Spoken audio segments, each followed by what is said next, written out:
flash for Loken paying off early doors here.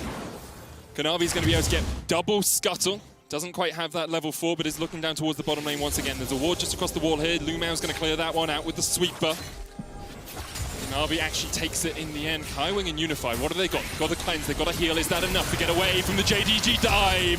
Lumao caught out underneath the tower, but it was Loken tanking, and there's the first kill of the game. Kanavi's now going to have to try and get away because River is on his way down, but River will not be there in time to get anything else out of this. Great dive from JDG, and you can already see this early game aggression coming through, trying to leverage the power of the Pantheon to set up dives. Loken forced the cleanse, Unified. Oh, Unify was looking for the 4th shot this turret.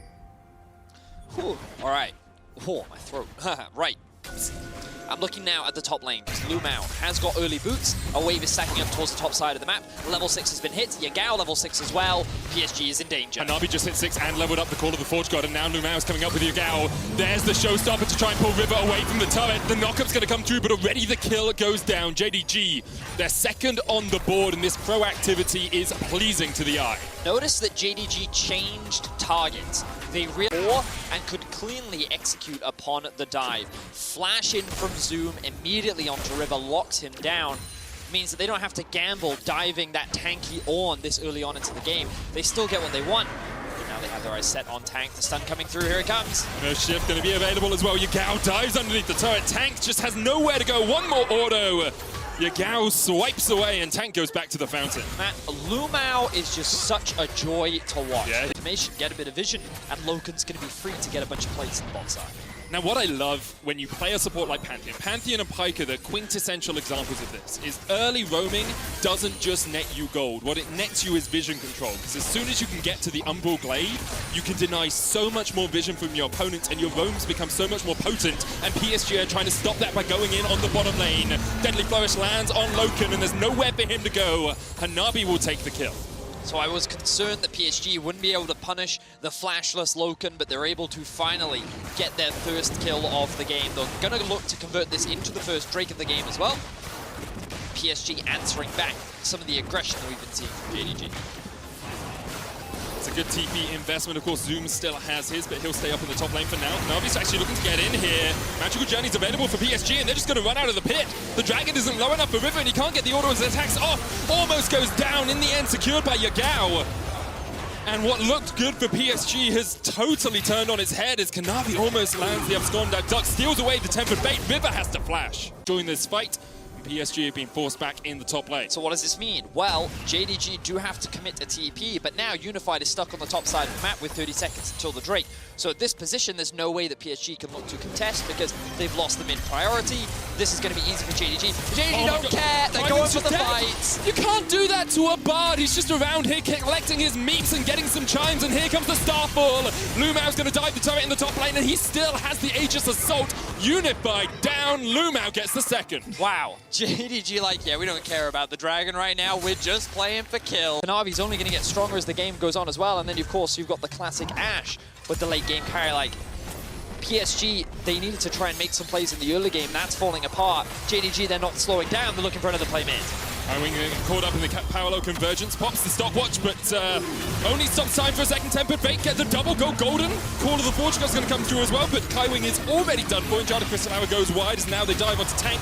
Kanavi steals away his ult, says anything you can do, I can do slightly worse right now as Tank doesn't quite go down. Situation. That's not to say that they will recklessly skirmish you. Sometimes they will, for sure. I watched Tuning play G2 earlier. Yeah, for sure. But a team like JDG, they're a little bit more calculated in their approach. And again, when you look back to that Dragon play earlier, when they were at a numbers disadvantage, have to hold that as Yagao in a 1v3. He still has the chrono shift and the parallel convergence, going to dive onto River. The Magical Journey took everyone away from him, and now River has to flash, get to the Magical Journey, but the chrono shift is enough. Yagao and Kanavi opening up. Call of the Forge God was used, I believe. No, it wasn't. That was the Grand Starfall as Lumao joined the fight.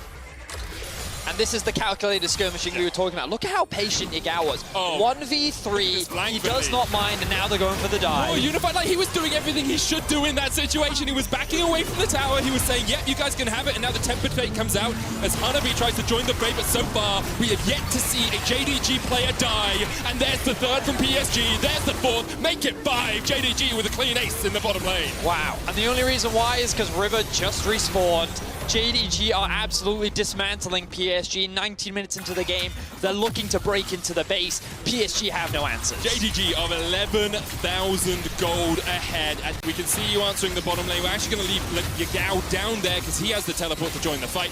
And we will start up this Baron. This might be the only opportunity for PSG to get back in this game. And you can see that Kaiwing is on his way. He does have the Bard ultimate to try and stall this objective out. Gonna have Zoom tank things up. Let's see what Yagao does. He has the TP. The Bard ulti comes through. TP flank. There's a separate TP coming out as Lumao tries to jump onto the RB. Call of the Forge God wasn't used back in response, but here comes the curtain call. Yagao has a good flank position onto River, but he is isolated from the team. Curtains are open. Loken the target. Kanavi was able just to escape from the side. There's the arrow coming back in, and Yagao dives forward. And here comes the showstopper. Zoom into the back line. 1 down, 2 down, make it 3, make it 4, and make it 5 as JDG just sweep away at PSG. Tank almost escapes, but Yagao's having none of that. Chases him down. The ace comes out for JDG. They didn't even need the Baron. Wow. So initially that fight did not look great for JDG. Kanavi getting chunked out, Lumao dying almost immediately, but the gold advantage they have is just too big. They're looking to get themselves a 23-minute victory, and JDG back on form. JDG slapping PSG around with their wallets. They will claim their first win of Worlds. And what a dominant performance from JDG as well. Zero hesitation, constant aggression, relentless pressure.